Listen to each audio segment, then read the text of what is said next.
बारामतीचा देखील जो कौल आहे, तो कौल जो काही निकाल लागलेला आहे त्याबद्दल मी स्वतः म्हणजे आश्चर्यचकित पण झालेलो आहे आणि मलाही समजत नाही की गेले अनेक वर्ष मी जवळपास पहिल्यांदा तिथं खासदार झालो 1991ला, तेव्हापासून कुठल्याही निवडणुका झाल्या तरी प्रचंड पाठिंबा बारामतीकरांनी मला दिलेला होता.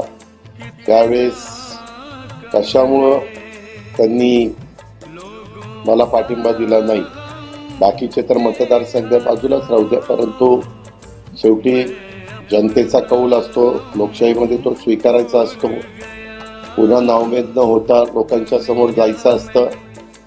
म्हणजे मी तर सगळ्याच कार्यकर्त्यांना सांगतो, यश मिळालं म्हणून हुरळून जायचं नसतं किंवा अपयश मिळालं म्हणून खचून जायचं नसतं. तो पढ़ते रहिए फाइट अगेंस्ट क्रिमिनल डेली